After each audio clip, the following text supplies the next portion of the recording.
through all the lies so see-through. See, we're all living in this prison, captivated by capitalism. When you're free, I'll be free too. When you're free, I'll be free too. When you're free, I'll be free. Free Palestine, free Turtle Island. This is for that kid in Gaza, searching for Superman. Sees Apache copters dropping bombs that shake the land. Whoa, damn, this shit preposterous. Open air prisons hit with clouds of white phosphorus. The rocket took his father, the shrapnel it hit his sister. Big brother became a martyr to fight off unwanted visitors.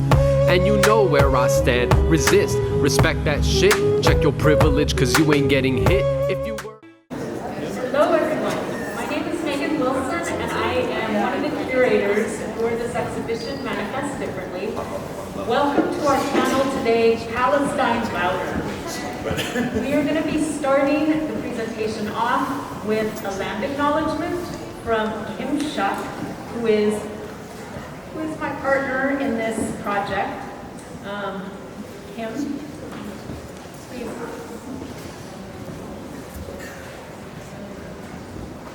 Hi, thank you guys for being here. Also, I just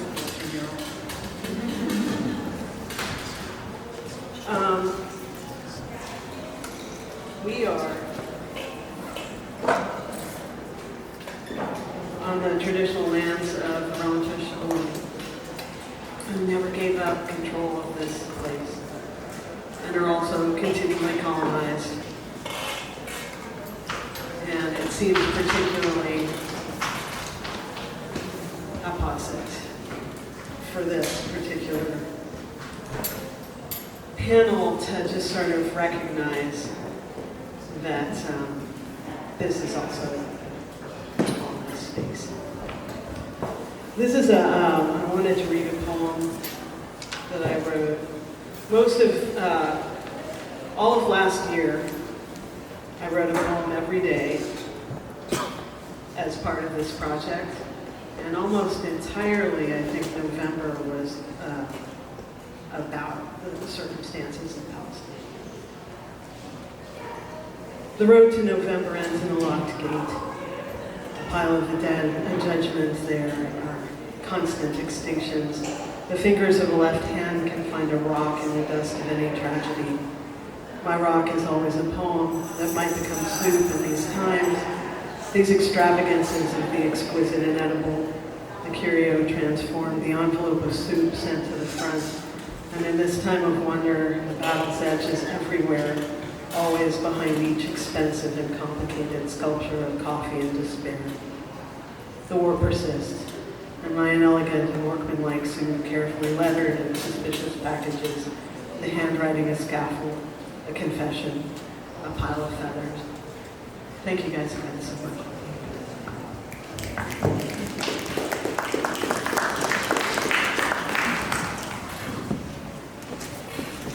Hi, it's great to have you all here. I'm going to cover people. Yeah, okay. Is this good?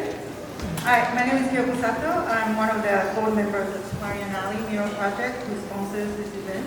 I'm also a researcher and educator who specializes in the history and politics of nuclear technology. So if you could spare me a few minutes to talk about the event in a larger context of Manifest Differently, and then also what CAMP does. The CAMP, the mission of CAMP is to produce and support socially engaged and aesthetically innovative public art. And we are based in San Francisco, our Mission District. CAMP is a community, a public space, and also an organizing force that uses public art as a means for supporting local and global social justice storytelling and messaging. So many of you probably know we are located in the Mission District between the 17th and 18th, between the Valencia and Mission, kind of a heart of gentrifying forces. We often try to feature voices that are marginalized. Whose voices are marginalized today? Right? And so we are really honored to have this event today in the context of Manifest Differently. So Manifest Differently recognize this moment where things we valued for a long time, such as democracy, human rights, those things are threatened in a very significant way. And then, so we organized with 16 visual artists and 16 poets to highlight, reflect on, and talk back to the troubling history, legacy, and the contemporary expressions of this nation's white supremacist origins. Project is being presented in here, Minnesota Street Project, also on Clarion Alley, and also ATA. So as a part of this exhibit series, we also organize a series of programs, and then this is one of them, but we also have another one starting at 3 that is addressing trans labor practices, moderated by Marcel Aldo-Ariza. So here, let me introduce each member of this round table discussion of Palestine Louder. But also, we can think about how the sobering way the genocide is being allowed to continue is not unconnected to the way, multiple different ways, the voices to try and talk about Palestine issues have been suppressed. So Chris here, who's another board member of Clarion, shared this concept, PEP, which I didn't know earlier, Progressive Accept Palestine. And once I noticed this concept, you see it everywhere, right? I bring up issues of Palestine, occupation and violence, and people often say it's complicated. Right? But I know, I'm sure like many of you have seen, Dena has quoted on democracy now, that there's nothing complicated about what's going on.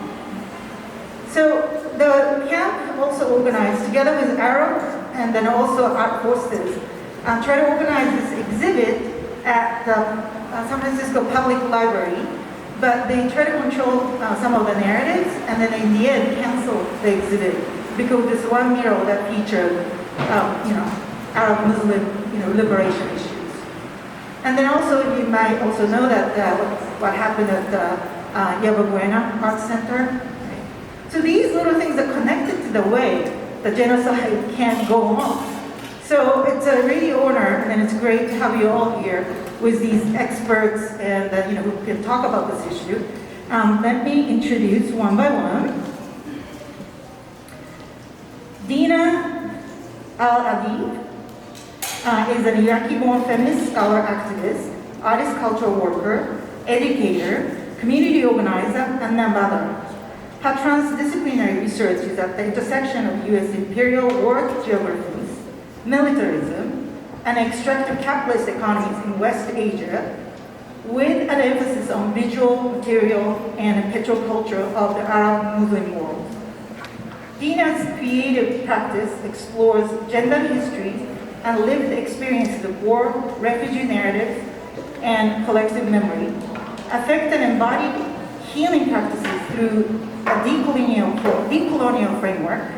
Dena's work appears in a diversity of publications and is shown globally in spaces ranging from national museums to abandoned buildings. She creates D1, Suwana Futurism, and is a member of the Palestine Feminist Collective and a Heckler Collective. Yeah. Round of applause.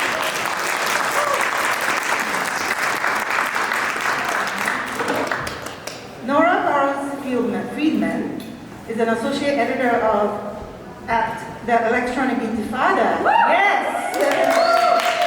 And hosted the regular live stream broadcast and podcast series.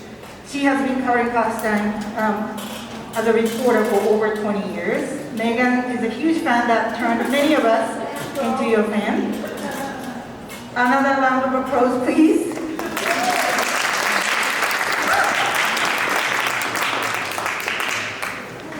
Gazaleh is a Palestinian American visual artist, musician, writer, educator, and a community organizer from San Francisco. He's also a board member at Clarion. His work tells a story, a Palestinian American story, based on the principles of social justice. With his visual messaging, you can see, right? Yeah, we all know. That's the hope. Using his visual messaging, he works to educate, communicate, and spread compassion amongst the public. using elements of his culture, such as the Arabic language, landscapes of Palestine, and his characters with Semitic features. He works to combat negative stereotypes of his people's image. At the same time, giving people a glimpse of his people's history, culture, and struggle for freedom.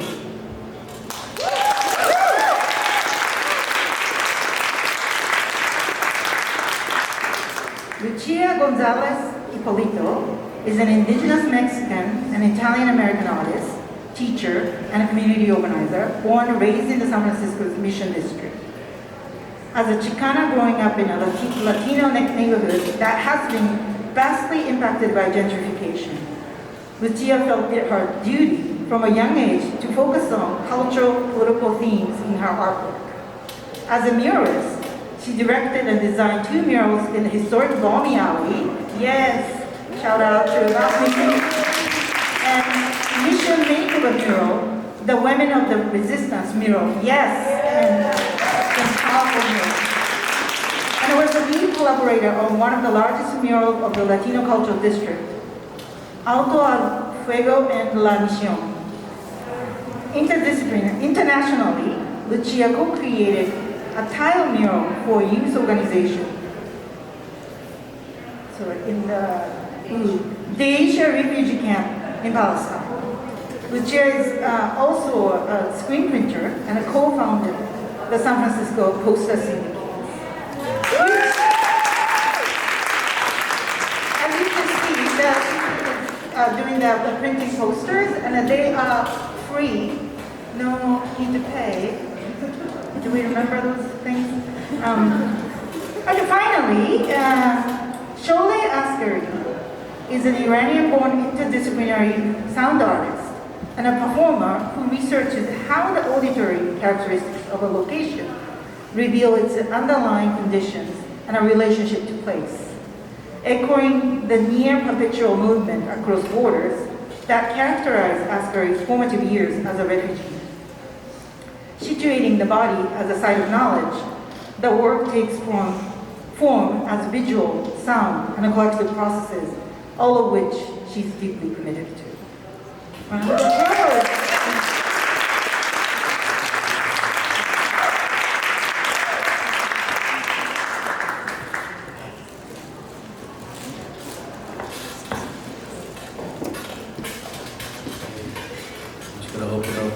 Thank you everybody for being here. Appreciate coming through. I know we have a big protest today, so a lot of people are at the protest, and but we figured it's some folks who don't want to be at the protest. We can do something else in a way. We're still working towards breaking things down. One of the reasons why I wanted to talk about what we're talking about today is because we need, a constant, not just a reminder, but we have to, the struggle for liberation in Palestine and for all oppressed people, there's many parts to fighting for liberation. Talking about where we live, in the United States, and all of the. How the system works and how it's connected. The government is connected to the media is connected to our culture. How we live, how we perceive things, and it's really important that we break these things down. Right, we break down how things are presented to us, and the words that are used, and the language that's used to refer to things. Like, just for instance, one of the most ridiculous titles for what's happening right now is the Israel-Hamas war. That's what the media is framing it as, and it's a ridiculous title. It gives no context to what's actually happening, what the history is, and so that's why we all wanted to come together and kind of talk about different parts of censorship, challenging false narratives. Because a lot of the information that's out there is false. Even the United States President, Joe Biden, repeated false news. as Trump like to call it, fake news, right? You know, it's like, one president to another, both spreading fake news, right? Both spreading hatred, feeding into hatred, feeding into, genocide. And so, yeah, these are, a few things that we would like to cover and to kind of, talk about. But, yeah, we have a lot of great people on the panel today, people who I've known more recently, or people I've known a little longer, and, just want to thank you all for coming too. And, yeah, we can start, I guess, we can start with, you want to talk about, just start off with YBCA, you want to talk a little bit about what just happened right at the YBCA?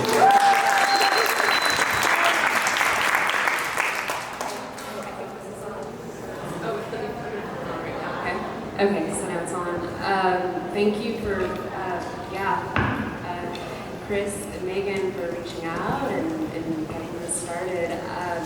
And I'll kind of briefly start by saying we decided to call this Palestine Louder with a bunch of exclamation marks because simply of how saying Palestine, right, just the word Palestine is omitted from so many references. And I'll give a little bit of rundown about YBCA. I was one of the 8 artists involved in that action.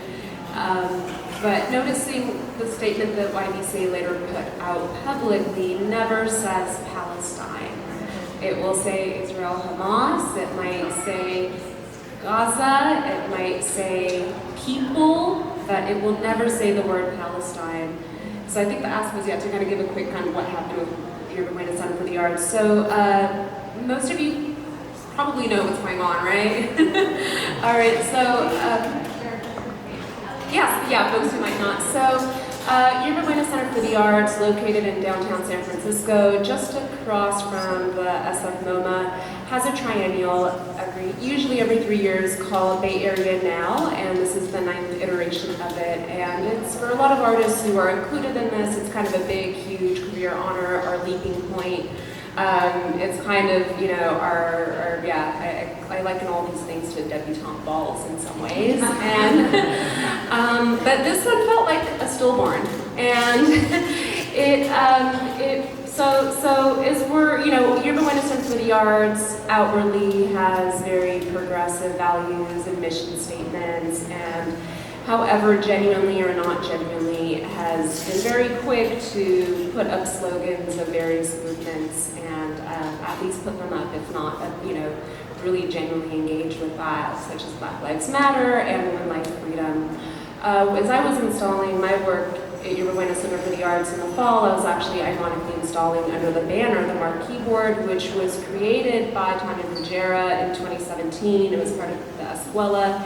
And the whole program of that was speaking to power, or I'm probably misquoting it, something along that. Tanya Ruggiera is an artist, activist, Cuban American. So usually on that marquee billboard is some kind of a slogan that's pertaining to our times, and Women Life Freedom had a whole year kind of rotating quotes. And so it was very strange. I had a very unusual experience myself there to be installing underneath this, and yet when it's as soon as it's October, to see nothing ever said about Palestine. There was a really bad attempt at an Instagram post that characterized it as an ongoing conflict and processing grief, and it was very much the both sides language. So they were and there was a lot of blowback on that, so they were very well aware of the community, the community at large. So I became very surprised when I learned from a few other artists early in this year who had actually been censored. So they'd been reaching out to do programming with various artists, and some of those artists in their programming wanted to speak to what we're living in and what we are part of in the United States, and that was shot down, as well as 2 artworks that were to be unveiled on February 15th, part of their public programming event called Love Letter to Soma.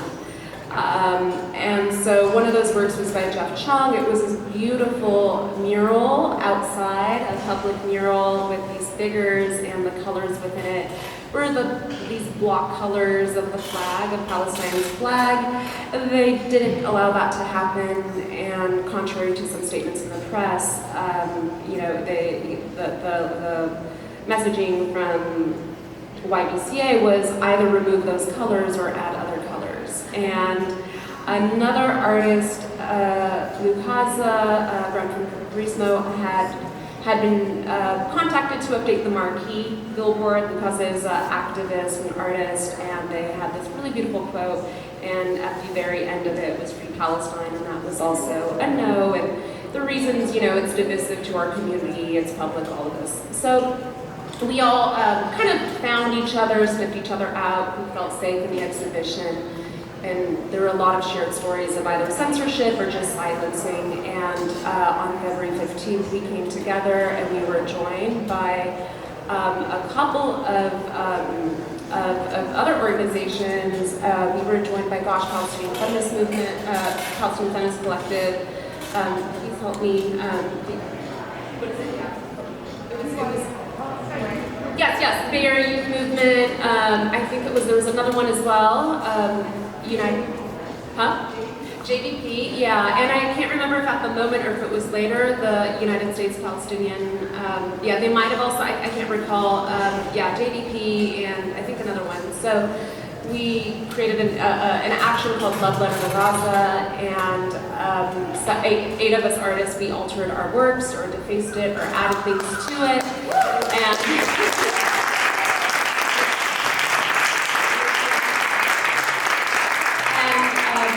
our community and the organizers and the protesters were chanting. And so it was actually a largely peaceful night. It was an incredibly beautiful evening, and we documented everything. So the messaging that has come out from Yerba Buena Center for the Arts has since been, if anyone read the letter that they publicly posted, has been characterizing us as anti-Semitic, are equating us with danger, potential damage to the facilities, and stating that they are storing our works and deinstalling them.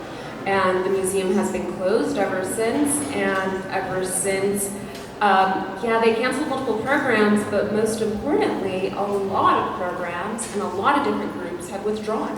Wow.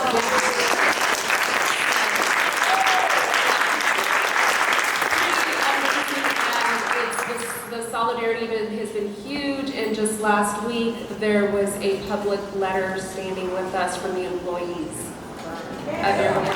So,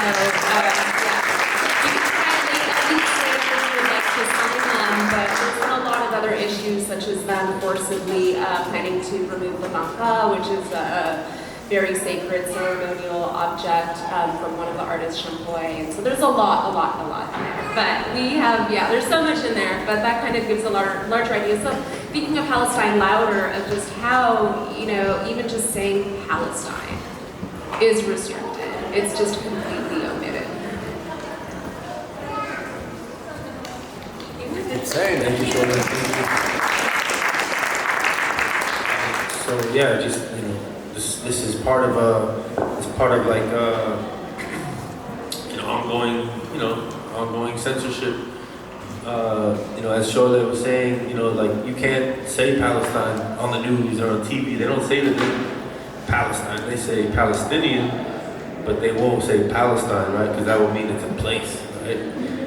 And people belong to a place. So you know, it's like you know, they're manufacturing like you know, a narrative, and that's part of the you know, the psychological warfare, you know, that they play. It comes down to the institutions, right? Because we talk about intellectualism and all these things, like, and that's why, you know, the Zionists, like, they're very set on censoring, not just censoring. Well, anybody who wants to talk about the history of Palestine and talk about it like in a way that's, you know, not in a real way, you know, in any real way. But I was wanting to say that in our institutions, you know, the universities, the Zionists are very set on trying to exclude Palestinian voices on all the campuses, right? And come after Palestinian activists and intellectuals.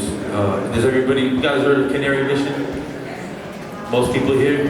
Who doesn't know what Canary Mission is? Raise your hand, please. All right, so Canary Mission, I just want to say this, is it doxes Palestinian activists throughout the whole country, and it puts people's information on a website and says that, you know, every Palestinian activist is basically anti-Semite, supporter of terrorists, you know, terror supporters, and, you know, it's like those people through the mud, right? It's like, and it's made specifically for people to not be able to get jobs, you know, it tries to attack people socially, so it tries to, you know, it leads to death threats, a lot of things, you know, depending on, you know, who you are, what you do, but a lot of my friends, I mean, I'm on there, you know, but like, a lot of my friends and people I grew up with, organizing with, or, you know, on there too, but, yeah, so this is something I just want everyone to be aware of too, because it's like, it's dangerous, you know, it really is dangerous. It should be illegal to be able to do that. It should be, you know, illegal. And we should be able to fight for ourselves, and for people to recognize, you know, when they talk about putting people in danger, it's like, who's in danger, you know, like, you know, so it's like, they're not coming at, no one's coming after them, you know, but they are coming after us, you know. So, yeah. I was also going to add, going from that to the, at least like, let's say to the immediate local at YBCA, actually, speaking to a few folks on this panel who have had a lot of experience with censorship as well, and you know, internationally, but also here, as well as some histories of the site that I learned about when speaking with Dena earlier, which I was unaware of. But I think, yeah, like this aspect of censorship being multi-layered, right? Like the artist who said something in this group, I really feel that if the artists who had said something in the YBCA group were Swana or Arab, I don't think anything would have happened, right? And it really took the agency of a very diverse, marginalized group to do what they did, for it to actually even be visible and to register.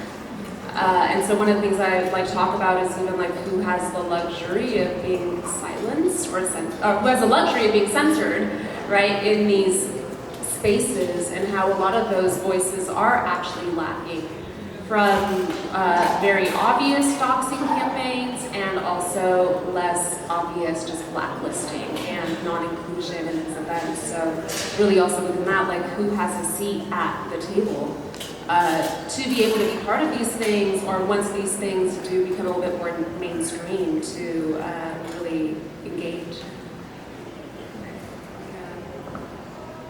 We could, yeah, maybe ask. Yeah, so we have my experience being censored. Okay.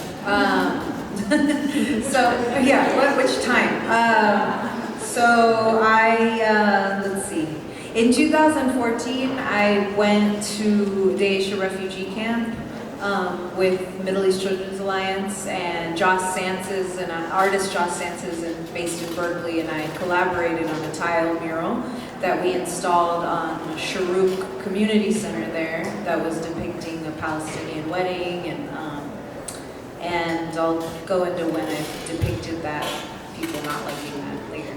But afterwards, after my trip there, I felt very influenced by the people in Daesha and all over nearby in Bethlehem and all over the West Bank, really. And I started creating a lot of artwork around my experience. And so in 2015, I did a piece that was connecting struggles through color, connecting the flag of Palestine with Syria, with Mexico, and connecting women in this struggle. And there happened to be, I put the image of the child, the refugee child in Syria who was washed up on the shore that, you know, went viral. A lot of people saw it in 2015.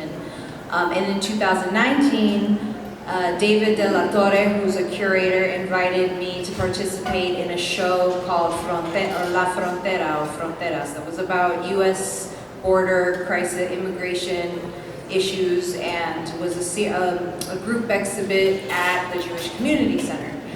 And yeah, not surprising that this happened there.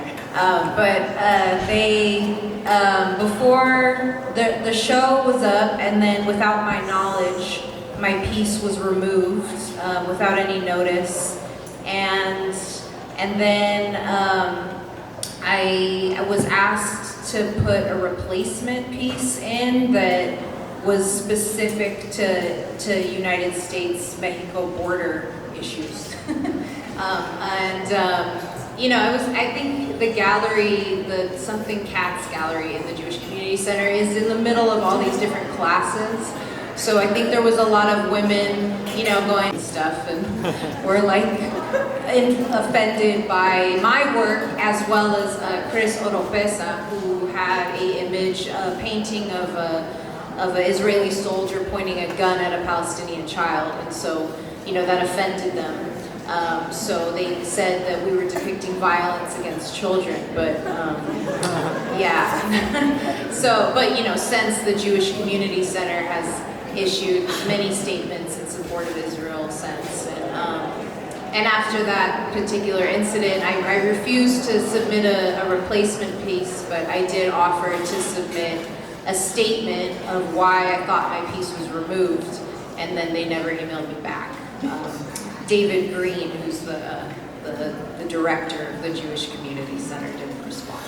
So, but yeah, I mean, this has happened, I think, so many times in our community, I mean, all over the globe, but in the Bay Area, you know, there's been, I've had several instances. Recently, my friend Daniela, who's sitting right there, we organized a vigil for Gaza in the Mission District, around Dia de los Muertos, which, you know, is a cultural holiday in our neighborhood, but has always been, I think, all-inclusive. And so we wanted to have something specific, altars of Palestinians, and it was met with a lot of letters complaining and saying they were going to call the police and shut it down. So this has happened several times, not only to me, but you know, many of my community members and friends and fellow artists. Our legend in our community, Spy, who created several murals in the neighborhood. You know, he was working in 2007 with HOMI, the youth organization that helps marginalized youth, and with the funding of San Francisco Arts Commission, it's right there on 24th and Cap. It's still there. And at the time, they were told to remove images of. There was an outline of the parameter of the map of Palestine, and there was and Layla Khaled was depicted her portrait wearing a keffiyeh. They were told to remove those images, and there was a lot of tension in the neighborhood around it, a lot of town hall meetings. They ended up just like canceling the funding of it for a long time until Spy finally agreed to change some things, but he still, it was very sudden changes. And then, you know, later on, he's been censored other times as well, and with a mural on Florida Street. Later on, a few years later, with depicting just Palestinian colors, was covered over.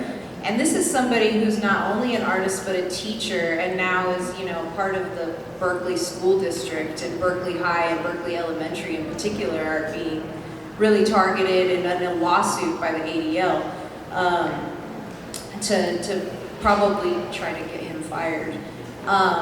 And you know, I mean, it's hard to list all of us who have been censored, but another big one I wanted to mention is Susan Green, who's another muralist who's visited Palestine many times, and she had a mural on 21st and Mission with Miranda Bergman, who was, they were depicting Palestine as well, and the store owner there was Palestinian and wanted a Palestinian mural.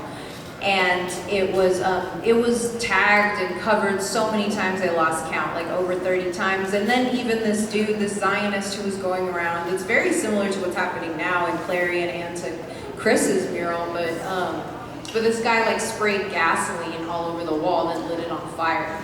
And the owner of the shop was like, you know what, I can't do this anymore. So now if you go by, there's just this fake wall that has horses on it. Like that's what they ended up doing. And he said, we'll figure this out at like a later, when Palestinians have a safer, when there's a safer time for Palestinians, we'll revisit this.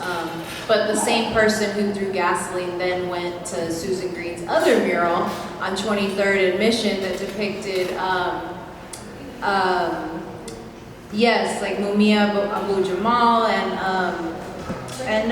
but Rachel Corey's portrait, and he smashed it with a hammer so bad that like Susan had to like redo the wall completely. So, you know, this is not a new issue. I think that it's so scary for artists to talk about what they want to talk about and stand up against oppression of Palestine that, you know, we end up having to self-censor ourselves, you know, and just the idea of silencing artists is a part of genocide in itself, right?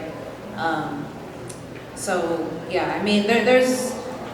Should I just keep talking, or because I have more to say? But NSF State, yeah, when they started doing the Edward Said mural, I mean, you know, a lot of these funders behind this, like JCRC, they were behind, well, what happened to Mecca too with the children's view of Gazaleh, but they were also behind the mural that was going to be put up at SF State around Edward Said and said that it was threatening Jewish students just by having his face depicted. And you know, that, and JCRC was also behind canceling the show at the Oakland Museum for Children's Art, where Mecca had a show of children's art from Gaza that was then turned into a book, but was said that, you know, it was violence against children, so people didn't want to see, even though it was children's art of their own experience, and actually was a form of art therapy, because it was through this project of having them, you know, tell their story in artwork, and then you know, which is a very disturbing double standard, since the Oakland Museum has depicted children's art from Iraq War and from the Holocaust, so, you know. I just wanted to add, like, the one thing I noticed in, like, as a working, I was on the committee for the Edward Said mural at San Francisco State back in 2007. And the one thing you notice as a Palestinian artist or someone who's making art about Palestine is when the Zionists like attack very particular things that have to do with their identity, that are very particular to Palestinian identity. Like on the Edward Said mural, we added a character named Hamdallah, and Hamdallah is a Palestinian like cartoon character who's created by an artist named Naji Al-Ali. And Naji Al-Ali was assassinated in England in 1989 or 1987, I believe. And but he was very outspoken. He's a Palestinian, artist who he basically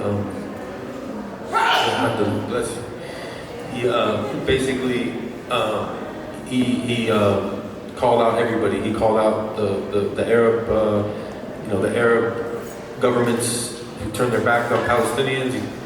He was very outspoken, very important artist. The Zionists know how important he was, and so this is why they wanted us to take Hamdallah off the mural. One of them, it's crazy because it's like he was holding a sword that was a pen, right? The pen is mightier than the sword. We're here being, non-violent, and this is, also a big part of our history as Palestinians. Like, we started, the Intifada started as a non-violent, and I'm like saying that word, that term. Ridiculous, but like it started as a movement of people boycotting, shutting down stores, protesting, you know, and in a civil way. And then, you know, Israel ended up killing some youth, and then sparked off the Intifada, you know. But not just that, but it's a you know, collection, of course, throughout history. But yeah, so I just wanted to say the specifics, you know. It's like so specific to the point where they want to like take out the key, you know. The key is the right of return, represents the right of return of Palestinian refugees. That's what they targeted, you know. And they dumbed down our mural, and we had to negotiate with them. We had to you know, censor ourselves. We had to censor our art and our history and our message, you know. And you know, so we took it as a loss, but we also took it as a victory because we were able to put up the mural. In the end, we put it up, but it took like more than 10 years. We were fighting it for a long time. And then after we put it up, they put a moratorium on murals. Like they stopped. They like said you can't put any more murals, you know. And then so we had beef with Skins because Skins wanted to put their mural up. And then they were like, not mad at us, but they understood what was going on, but it kind of drew some tension between different groups. But, so yeah, I wanted to pass it over to Nora, and like, you want to like touch on some things, and maybe you can like talk about, do you want to speak on the censorship at all? But I just wanted to have you talk a little bit about the work you've been doing lately, in terms of information and false narratives and all this false information that the American public has been getting that's like mass produced, you know, like the media is like, you put out a story and you say it more than twice, people believe it, right? And it becomes like truth, you know, but it's not. There's false information floating around, and it really needs to be, you know, like challenged and yeah. So. Thank you.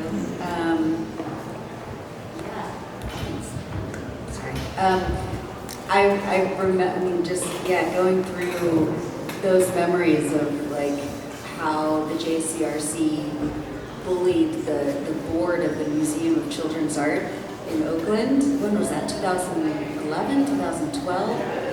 And it became just this like, I mean, I remember covering it. Are you kidding? They're censoring children's art. They're at the Children's Art Museum. Like, this was so frightening to these like huge Zionist institutions that children would be depicting their own lived experiences as, you know, as a form of art therapy, and that they were so frightened and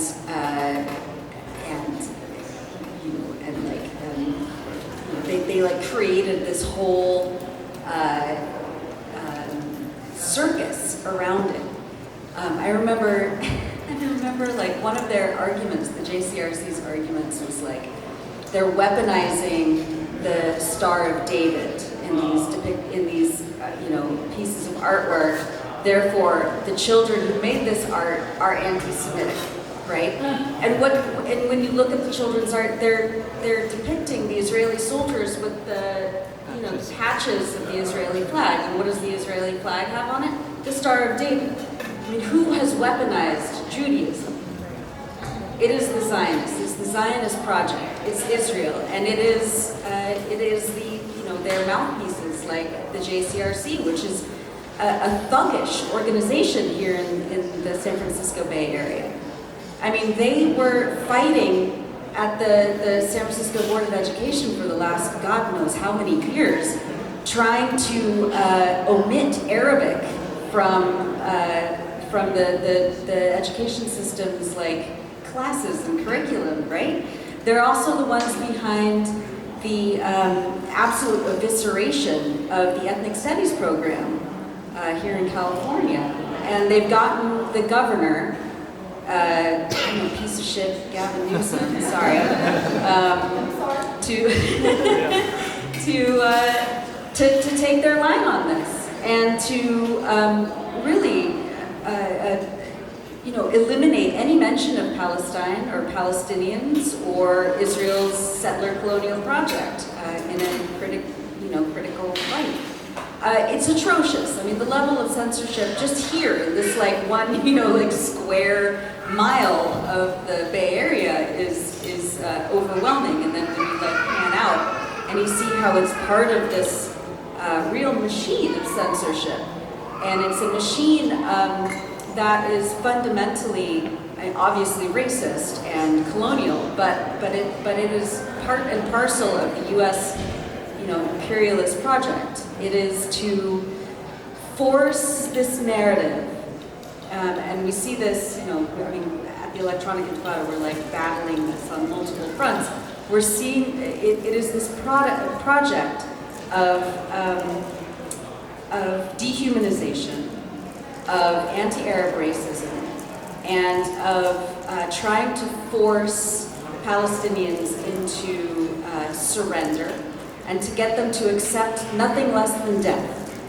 And anything, when Palestinians fight back, they are labeled terror. I mean, I don't have to get into it, but this is what we're seeing that has become normalized. And after decades and decades of dehumanization of Palestinians, of creating these entire structures of false narratives around the Zionist project, about what it is and what it's not, of labeling all Palestinians and their legitimate right to defend themselves as terrorism. Then you see these narratives that we've seen in the media that we and a couple of other independent outlets have pushed back on since day one of this 5 months now of genocide, after 75 years of genocide, is that on October 7th, Palestinian. This is the story, right? That you've heard parroted across every single, not just corporate mainstream media outlet, but also progressive or left. Even here at KPFA, my old stomping grounds, they call it Israel-Hamas war, and it drives me insane, right? Anyway, so the narrative now is that on October 7th, Palestinians who inherently hate Jews and want all Jews to die and are occupiers of Jewish indigenous land, wanted to, they broke out of the paradise that Israel has created for them, and they wanted to slaughter as many Jews because they're just bloodthirsty, barbaric savages. And so they went there to kill Jews and to rape hundreds of Israeli women and murder and behead 40 babies. And there's this one story of like someone came up with this fantasy, like just absolutely like disgusting pornographic fantasy of like someone cut off a woman's breast and was playing with it like a football, right? Like these absolute disgusting, depraved, psychotic fantasies that are normalized within Zionist discourse when they're taught who Palestinians are. I mean, talk about like indoctrination, right? Like Israeli education system is predicated on the dehumanization of Palestinians to make them feel like Palestinians deserve what Israel does to them every second of the day. So these lies, these outright lies. Of course, there's not one case. There's zero evidence for any of these like mass rapes that the New York Times, the Washington Post, that anybody else, even Democracy Now! has said happened. Not a shred of evidence. A shred. But we're supposed to, quote, believe all women, right? Again, the weaponization of feminism, the weaponization of sexual violence, the weaponization of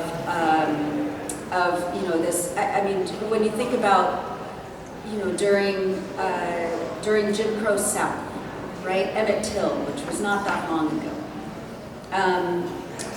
There was this, and there still is, obviously, like the amount of just depraved anti-Black racism where black men in this country for hundreds of years have been thought of as savage brutes who can't help themselves around white women.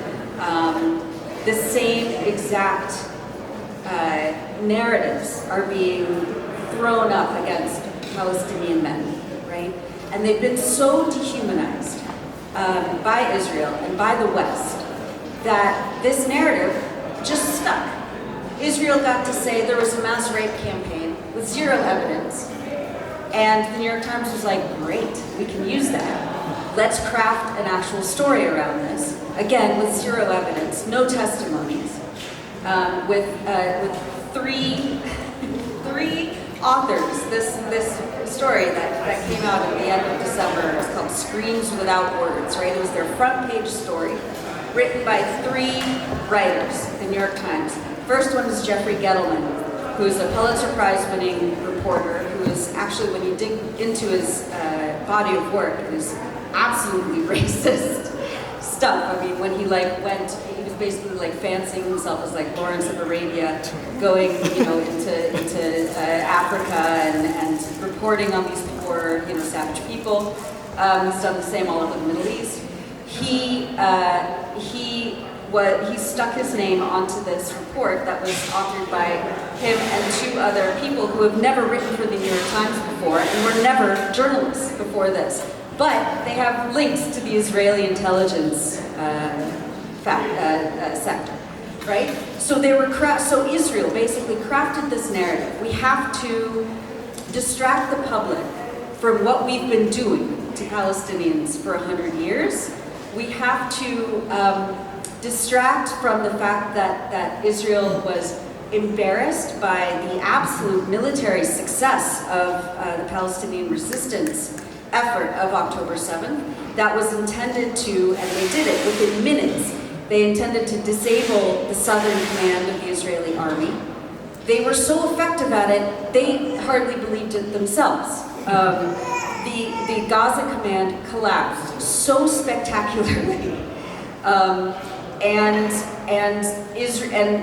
what the goals of the military objective was by the Palestinian resistance was to capture as many soldiers as possible, take them into captivity in Gaza, and exchange them for Palestinian political prisoners, thousands of whom are rotting in Israeli dungeons, being sexually assaulted, especially the women and girls who are in what they call administrative detention, which is indefinite detention without charges or trial or evidence, right? This is not an aberration. This has been going on for decades and decades against Palestinians in contravention to all international laws, right? So Palestinian resistance was like, we're sick of this. We're going to get our people out of these dungeons by capturing high-level Israeli military commanders and exchanging them, as has been done in past, what they call prisoner swaps. Well, Israel was so embarrassed that their Gaza command was taken over so quickly and effectively, and they did not want their soldiers and some civilians to be captured in the way that they did, so they ordered dozens of Israeli military Apache, right? Again, like the weaponization of sacred words of people. Anyway, that's an aside for another day. But they assembled dozens of Apache helicopter gunships into the air to mow down the civilian cars, the Israelis inside. And then what did they do? They said that Hamas slaughtered, what was it at the beginning, like 1,400 Israeli civilians, and then had the time to rape Israeli women, not one of whom has ever been talked to because they don't exist. Anyway, this whole entire narrative was constructed.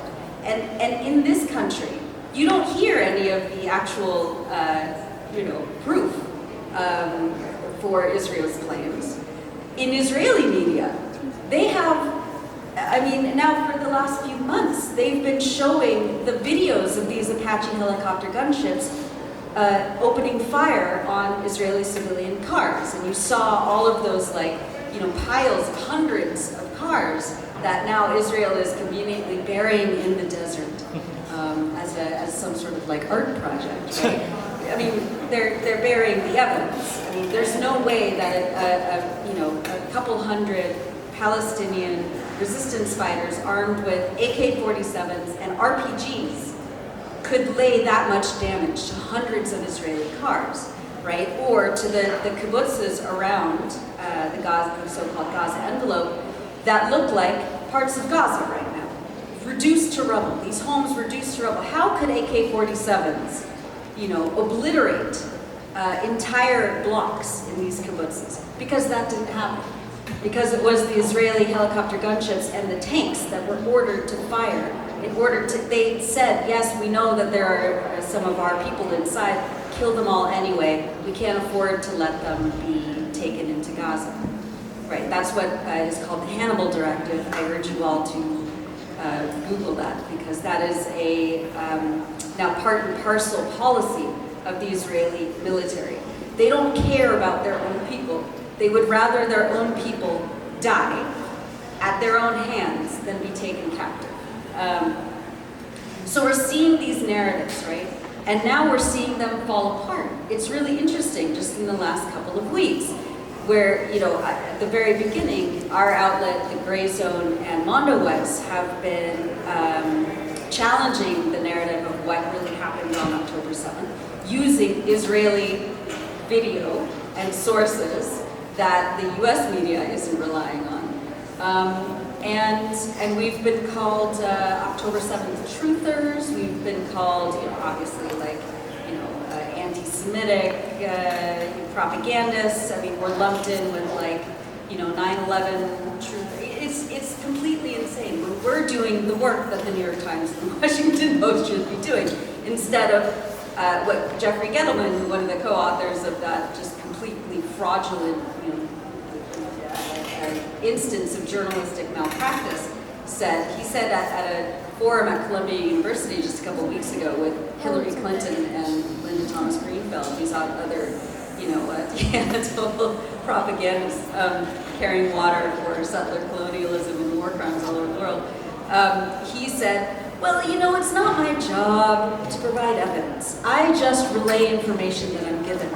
This is a Pulitzer Prize-winning reporter basically admitting that he doesn't care about evidence, that he will just take whatever propaganda is handed to him in order to move a particular lie forward, in order to create and manufacture consent for this genocide that we're seeing.